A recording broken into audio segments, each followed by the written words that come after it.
اعوذ باللہ من الشیطان الرجیم بسم اللہ الرحمن الرحیم نحمدہ ونصلی علی رسول الکریم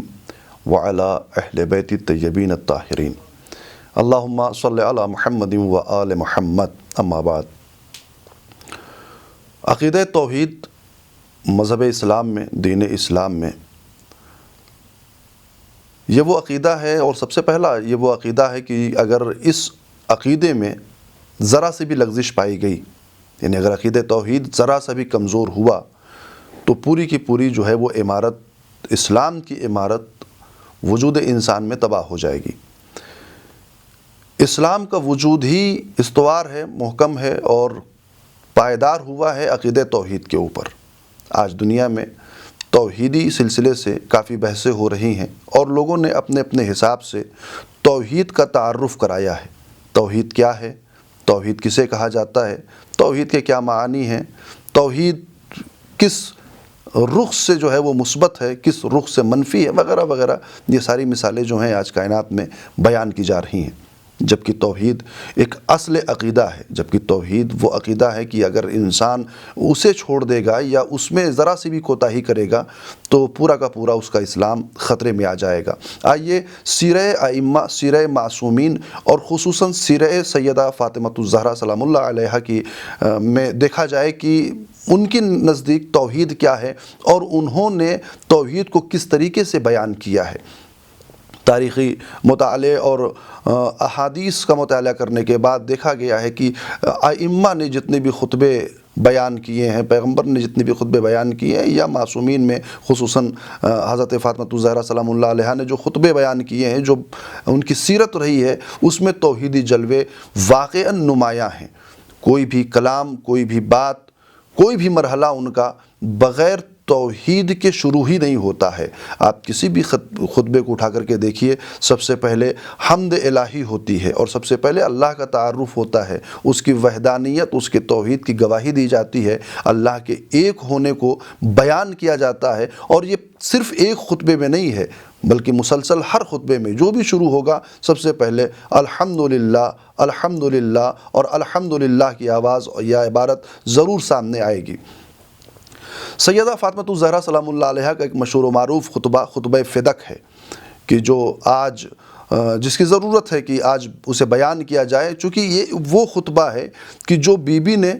بغیر کسی آمادگی کے، یعنی ایسا کوئی ماحول نہیں تھا اس خطبے کو بیان کرنے کا کہ باقاعدہ آمادہ ہوئی ہوں یا تبلیغی مرحلے کے لیے جا رہی ہوں یا عورتوں کا مجمع ہو اور وہاں آپ کو بیان کرنا تھا، نہیں، بلکہ یہ خطبہ ان حالات میں بیان کیا گیا ہے کہ جن حالات میں انسان اپنے زبان سے ایک صحیح سا جملہ بیان نہیں کر سکتا ہے۔ آپ غور کریں اس واقعے کے اوپر اور ان حالات کے اوپر غور کریں کہ بی بی کے ساتھ کیا گزری تھی۔ دروازے کا جلایا جانا، شکم میں بچے کی شہادت، پہلو پر دروازے کا گرایا جانا، وہ تمام مصیبتیں، اور اس کے بعد اغیار کے مجمع میں، یعنی دربار میں جا کر کے لوگوں کے درمیان ایسے عالم میں جو خطبہ بیان کیا ہے، واقعاً معجزہ ہے۔ واقعاً یہ کلام معجزاتی کلام ہے۔ ایک ایک لفظ، ایک ایک جملہ، ایک ایک مطلب، ایک ایک بیان اپنے آپ میں ایک استقامت رکھتا ہے، محکم ہے۔ ایسا لگتا ہے کہ جیسے کوئی فصیح و بلیغ ہے اور باقاعدہ آمادگی کے ساتھ اس نے یہ خطبہ بیان کیا ہو۔ یہ بی بی کا معجزہ ہے۔ اس خطبے میں جو توحیدی اصول بیان کیے گئے ہیں، سب سے پہلے جو مطالب بیان کیے گئے ہیں، آپ خطبہ ہی شروع کرتی ہیں، اسی خطبے کی ابتدا میں کہتے ہیں الحمدللہ علی ما انعم۔ سب سے پہلے اللہ کی تعریف۔ ابھی حق کے دفاع کی بات نہیں ہو رہی ہے، ابھی اپنے حقوق کے دفاع کی بات نہیں ہوئی ہے، ابھی ابو الحسن کے گلے میں پڑے ہوئے رسی کے پھندوں کی باتیں نہیں ہو رہی ہیں، ابھی اپنے اوپر ڈھائے گئے ظلم کی بات نہیں ہو رہی ہیں، ابھی اپنی فضیلتوں کو بیان نہیں کیا جا رہا ہے، ابھی رسالت کا بھی تذکرہ نہیں ہے، ابھی امامت کا بھی تذکرہ نہیں ہے۔ سب سے پہلے توحیدی تذکرہ ہے، تاکہ لوگوں کو یہ پتہ چل جائے کہ ہمارا عقیدہ اور ہم توحید کو کس انداز میں لوگوں کے سامنے بیان کرتے ہیں۔ آپ فرماتی ہیں الحمدللہ علی ما انعم واللہ الشکر علی ما الہم۔ آپ اسی ایک جملے کو اٹھا کر کے دیکھیں، پورا خطبہ تو بہت دور کی بات بات ہے، اور اس پورے خطبے پر اگر بحث کرنی ہو تو کافی طویل و عریض وقت چاہیے اس کے لیے، لیکن صرف اس ایک جملے پر آپ غور کریں۔ لفظ شروع کیا الحمد سے، الحمد للہ علی ما انعم، تمام تعریف اس اللہ کے لیے ہے کہ جس نے ہم پر اپنی نعمتیں نازل کی ہیں۔ وَلَهُ الشُّكْرُ عَلَى مَا أَلْهَمَ، اور اس کا شکر ادا کرتے ہیں کہ جو اس نے ہم پر یہ الہام طاری کیا ہے، جو اس نے ہم کو یہ نعمتیں عطا کی ہیں، اس پر اس کا شکریہ ادا کرتے ہیں۔ دو ہی چیز ہیں توحید کے سلسلے سے، پروردگار کا مطالبہ بھی یہی ہے کہ ہم جو تمہیں نعمتیں دے رہے ہیں اس نعمتوں پر ہمارا شکر ادا کرو، یعنی ہماری تعریف کے بعد، ہمیں پہچاننے کے بعد، ہماری معرفت رکھنے کے بعد ہماری ان نعمتوں پر ہمارا شکر ادا کرو۔ اب الحمد سے ذرا سا ایک دو جملوں کا استفادہ کیا جائے۔ یہاں پر الحمد کیوں استعمال کیا ہے؟ کچھ الفاظ جو ہیں وہ تعریف کے لیے مخصوص ہیں، مدح ہے، ثنا ہے، حمد ہے، لیکن جو علماء لغت نے اس سلسلے میں بیان کیا ہے وہ یہ کہتے ہیں کہ الحمد اور مدح جو ہے وہ الگ الگ معنوں میں ہے تو تعریف کے معنی میں، لیکن الگ الگ مواقع پر استعمال ہوتے ہیں۔ الحمد وہاں پر کہا جاتا ہے کہ جب تمام کے تمام نعمتوں کی تعریف کرنی ہو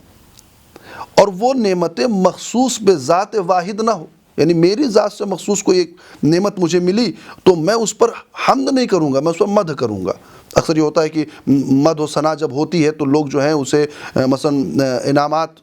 سے نوازتے ہیں، تو وہاں پر پھر سے وہ مدح جو ہے وہ دوبارہ شروع کرتا ہے، لیکن حمد جو ہے وہ تمام نعمتوں پر ہے، اور وہ نعمتیں چاہے مجھے ملی ہوں یا نہ ملی ہوں، یعنی اللہ نے جو نعمتیں اس کائنات میں نازل کی ہیں، الحمدللہ علی ما انعم، اور یہ ما جو ہے وہ عموم کے معنی میں ہے، ہمارے اوپر یعنی تمام کائنات کے اوپر جو نعمتیں پروردگار عالم دی ہیں اس پر اس کا شکر ادا کرتے ہیں، چاہے وہ ہماری ذات سے مخصوص ہو یا ہماری ذات سے مخصوص نہ ہو۔ تعریف کا یہ طریقہ، حمد کا یہ طریقہ، پروردگار عالم کی حمد کا یہ سلسلہ، آپ اس پر غور کریں، ان نعمتوں پر بھی اس کی تعریف ہے کہ جو ہماری ذات سے مختص نہیں ہے، ہمیں نہیں ملی ہیں لیکن کائنات میں کسی نہ کسی کو ملی ہیں،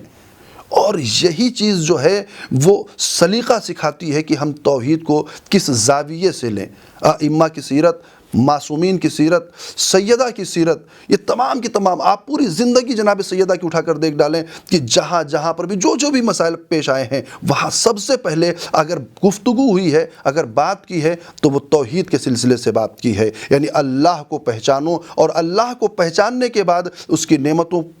کی تعریف کرو، اور نعمتوں کی تعریف کرنے کے بعد جو چیزیں تم سے مخصوص ہو گئی ہیں، مختص ہو گئی ہیں، ان پر اس کا شکریہ ادا کرو۔ یہ توحیدی عقیدے کا پہلا مرحلہ ہے۔ والحمدللہ رب العالمین۔